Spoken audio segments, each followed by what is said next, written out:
my channel. Yes, today's Monday and we're not doing Dhar Mann Mondays, but we're doing Daredevil. Hey, what do you know? Let's start greetings though before we get into officially doing it.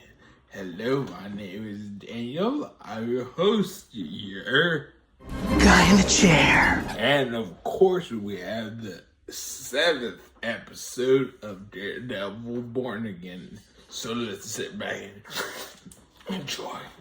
So enjoy.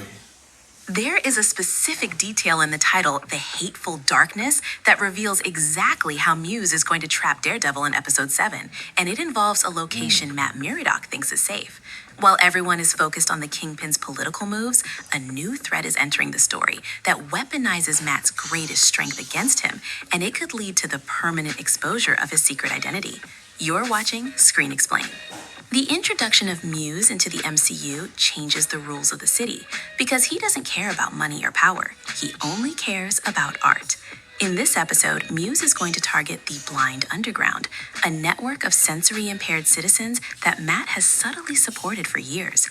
By targeting people who navigate the world exactly like Matt does, Muse is creating a direct provocation. This happens because Muse has realized that the devil of Hell's Kitchen has a blind spot for those he considers his own. When Muse creates his next mural using the blood of these victims, he isn't just making art. He's leaving a sensory trail that only someone with Matt's heightened abilities can follow. This leads to a psychological trap. Matt will be forced to follow a trail of scent and sound that the police can't detect, which means he will have to arrive at the crime scene long before the authorities. So now, Matt is placed in a position where he has to explain how he found a hidden darkness gallery that no one else could see. This removes his ability to hide in plain sight. If he stays to help the survivors, he risks being caught by the police under the Anti-Vigilante Act. If he leaves, he allows Muse to finish his masterpiece. This forces Matt to stop acting like a lawyer and start acting like a predator, but that is exactly what Muse wants. Muse thrives on the reaction his art provokes. Because Matt is reacting with rage, he is becoming a part of the exhibit. This will lead to a confrontation in total darkness, an environment where Matt usually has the advantage. However, Muse has prepared for this by using high-frequency sensory noise to nullify Matt's radar sense. This shifts the story from a legal drama into a pure survival horror. The story is no longer about whether Kingpin can be stopped legally.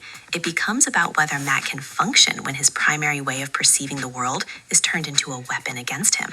The most likely outcome is that Matt saves the victims but loses his grip on his civilian life as the police begin to connect the dots between the blind lawyer and the first person on the scene of every Muse attack.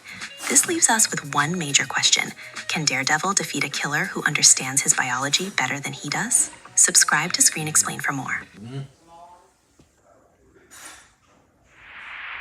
Hey guys, I hope y'all heard that.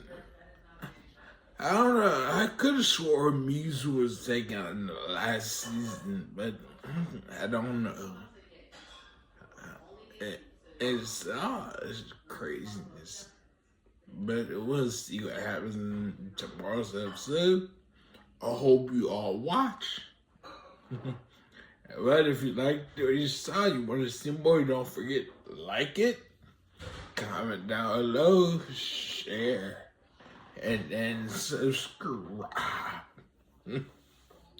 But I hope you had an awesome night and the rest of your day goes really well. And then I'll see you in the next episode. Bye.